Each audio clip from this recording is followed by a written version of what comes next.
the shadow inside you starts preaching louder than your faith. When the darkness you carry feels heavier than the God you've served for decades. This is the moment heaven leans in closer than your breath. Family.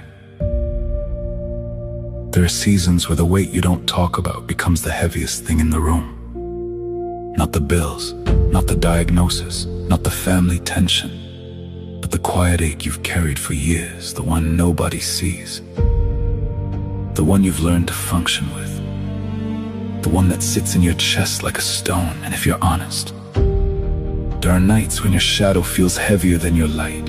Nights when the God you love feels far, and the grief you never named feels near. Nights when the silence in your spirit is louder than every sermon you've ever heard. Older saints know this terrain. You've lived long enough to understand that faith doesn't erase shadows.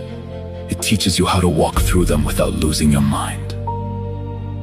What do you do when the darkness inside feels more real than the promises you memorized? We talk a lot about the mountaintop, but tonight we're meeting in the suffocating stillness of unvoiced grief. The kind you don't testify about, the kind you don't post online, the kind that wakes you up at 2 a.m. and sits on your chest like a memory you never healed from. If your hope feels thin, if your strength feels tired, if your shadow feels heavier than your light, stay with me.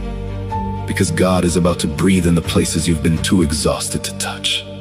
Is it possible that you are closer to the Father in your deepest despair than you ever were in your brightest season? Yes.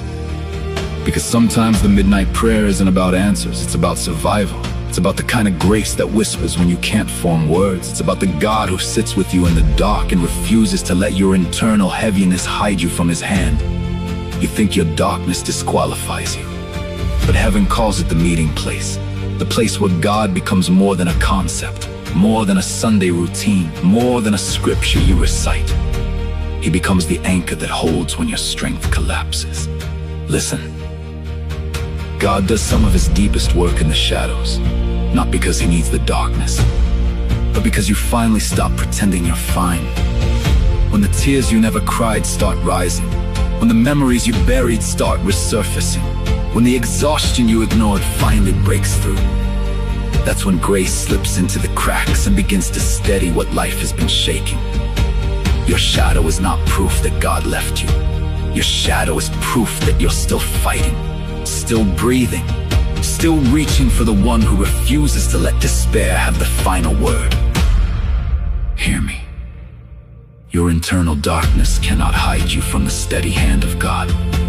Not the grief you never named, not the disappointment you swallowed, not the fatigue that makes you feel spiritually numb, not the years you feel you wasted.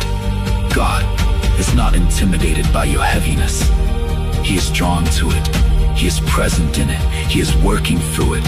And even when you can't feel it, he is the anchor beneath the waves, the breath beneath your silence, the strength beneath your trembling. So tonight, if your shadow feels heavier than your light, don't run, don't hide, don't pretend. Just breathe, just sit, just whisper his name. Because the God who meets you in quiet despair is the same God who will lift you into morning light. And the shadow that once felt heavier than your hope will become the testimony that carries someone else through their night. You are not lost. You are not forgotten. You are held, even here, especially here.